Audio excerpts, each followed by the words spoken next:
평택시가 인재 넘치는 국제교육도시 조성을 위해 추진 중인 평택고덕국제학교 설립이 사실상 원점에서 다시 시작해야 하는 상황에 놓인 것으로 드러났습니다. 지난 평택고덕국제학교 우선협상 대상자인 폴리테크닉 스쿨과의 협상이 최종 결렬돼 앞으로 차순위 협상학교와 동시 협상 방식으로 학교 설립을 추진하겠다는 내용을 발표하였는데요.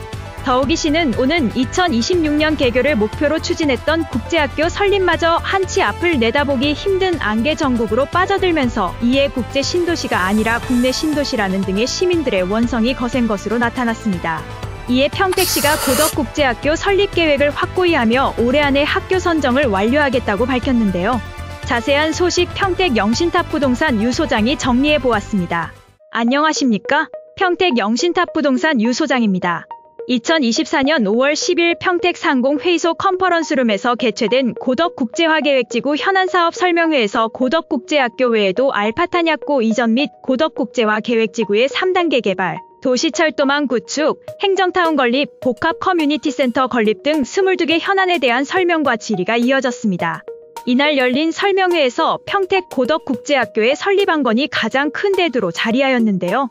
황선식 평택미래전략과장은 2022년 최초 공모 당시 12개 학교가 참여해 그중 우수한 3개 학교를 우선협상 대상자로 선정해 협상을 진행했지만 1, 2순위 우선협상이 결렬돼 3순위인 미국의 리버데일 컨트리 스쿨과 협상을 진행하고 있다며 빠른 시간에 선정할 수 있도록 기존 순차적 협상 방식이 아닌 다자간 협상을 진행할 계획이라고 밝혔습니다. 평택시 역시 우선 협상 대상자 선정을 위한 모집 공고를 다시 진행하려고 한다고 밝혀 3순위 협상 불발도 고려하고 있는 것으로 확인됐습니다.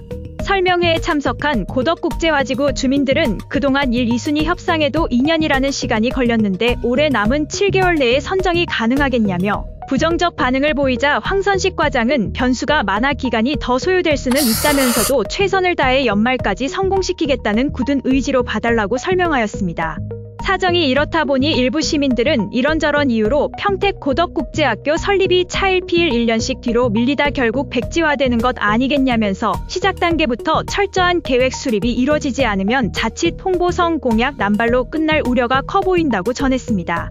이러한 우려 속에서 평택시 미래전략과 측은 올해 우선 협상 대상 학교를 찾지 못하면 2028년으로 개교가 미뤄질 수도 있다고 전해 정장선 평택시장 임기 내 착공 및 개교를 하겠다는 애초 계획은 물 건너갔다는 지적까지 받고 있습니다. 이날 고덕국제학교 부지 비용과 관련하여 평택시와 한국토지주택공사의 미묘한 견해 차이도 확인해 볼 수 있었는데요. 황 과장은 고덕국제학교 건립비용 건축비 1,000억 원은 지난해 평택시 평택도시공사 LH가 맺은 업무협약에 따라 아파트 4개 단지의 분양 수익으로 충당하기로 했다면서 부지 비용 1,000억 원 마련에 문제가 있었지만 현재는 관련법이 개정돼 조성원가 이하 공급이 가능해졌고 LH가 개발한 부산 명지국제신도시에 국제학교를 건립할 때를 예로 들으면서 LH가 조성원가의 7.8% 수준 비용으로 학교 부지를 공급한 사례가 있다고 제시했습니다. 부산 강서구 명지국제신도시에 들어서는 국제학교 역시 부산시와 로얄러셀스쿨이 의견 차이로 사업이 지지부진하다가 사업 시행자인 한국토지주택공사가 수익금 기여 명목으로 600억 원을 기부 체납하며 협상이 빠르게 진행됐고 그 결과 국제학교 유치에 성공한 사례였습니다. 이에 LH 평택사업본부 담당팀장은 사용자가 소수인 국제학교는 LH가 지을 수 없는 비법정 시설이라고 선을 그으면서 명지신도시 사례는 추진 과정에서 다른 점이 있어 고덕국제학교에 적용하기 어렵다고 반박했습니다. 주민들은 조성원가 이하면 몇 % 수준으로 공급할 수 있는지를 따졌고 홍승환 팀장은 주민 의견을 청취해 해결하려고 노력 중에 있으니 평택시와 협의해 방안을 찾겠다고 답변했습니다.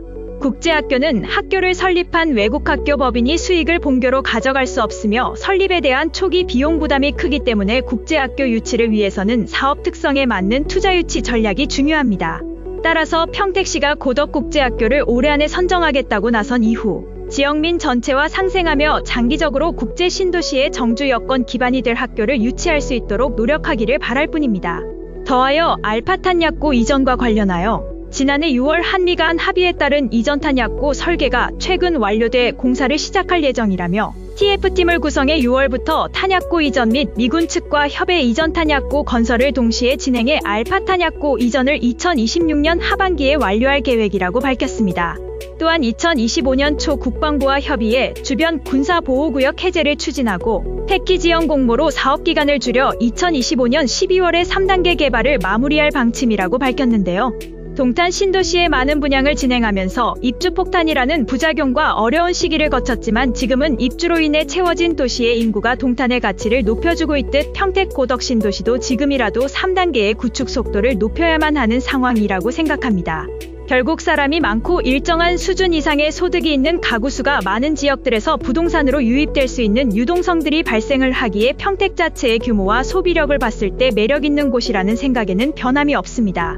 오늘도 시청해주셔서 감사합니다. 평택 영신탑 부동산 유 소장이었습니다.